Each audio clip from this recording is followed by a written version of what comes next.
లో పెట్టాం. ఈ సంవత్సరం ఫస్ట్ క్వార్టర్ అయింది, కలెక్టర్స్ కౌన్సిల్ పెడతాం. ఎంత మీరు ఉపయోగించారు, ఎంత ఫోర్త్ ఇన్స్టాల్మెంట్ తీసుకొచ్చే పరిస్థితి రావాలి. జనరల్గా మూడు ఇన్స్టాల్మెంట్స్ ఇస్తారు. ఈసారి మాత్రం అదనంగా తెచ్చుకునే పరిస్థితి ఉండాలి. జీరామ్జీ 14,000 కోట్లు ఖర్చు పెట్టాలి. దీనికి కూడా రెడీ అవుతున్నారు. డిప్యూటీ సీఎం గారు, ఇక్కడ ఉండే డిపార్ట్మెంట్ అంతా ఇది కూడా చేస్తారు. ఫైనల్గా నేను మిమ్మల్ని కోరేది ఒకటే,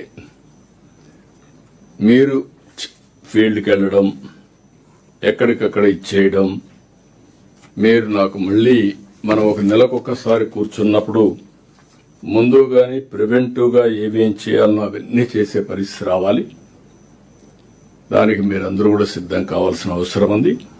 ఈ మీటింగ్ వల్ల ఇంకా ఎక్కడన్నా గ్యాపులు ఉంటే ఆ గ్యాపులు కూడా కరెక్ట్ చేసుకుని రియల్ టైంలో మనం ముందుకు పోయే అవకాశం వస్తుందని కూడా నేను మీకు తెలియజేసుకుంటూ మీ అందరినీ మనస్ఫూర్తిగా అభినందిస్తూ ఇప్పటికి మనం చేసిన పని ఎక్స్ట్రాడినరీ వర్క్ చేయగలిగాం.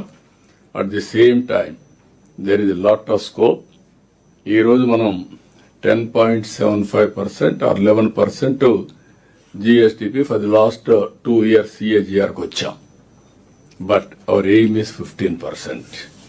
ఈ ఇయర్ 15% అచీవ్ కావాలనుకుంటున్నాం. అదే మరి ఈ సంవత్సరం వర్షాలు తక్కువగా ఉన్నాయి. వర్షాలు తక్కువైనా అధిగమించే ఆలోచన విధానంతో మనం ముందుకు పోవాల్సిన అవసరం ఉంది. రైతులను ఆదుకోవాలి. డ్రింకింగ్ వాటర్కి ఎక్కడా సమస్య లేకుండా చూసుకోవాలి. అదే సమయంలో గ్రోత్ కూడా ఏమాత్రం తగ్గకుండా ముందుకు తీసుకుపోవాలని కోరుకుంటూ మరొకసారి అందరినీ మనస్ఫూర్తిగా అభినందిస్తూ కృతజ్ఞతలు కూడా తెలియజేస్తున్నా. ఎక్సలెంట్ వర్క్ చేశారు. ఈ స్పిరిట్ కంటిన్యూ చేయాల్సిందిగా అందరికి విజ్ఞప్తి చేస్తూ మీ అందరి దగ్గర సెలవు తీసుకుంటున్నాను. Next. I thank the Honorable Chief Minister Sir for setting the context for this meeting. I now request Shri Piyush Kumar Garu, Principal Secretary Plan.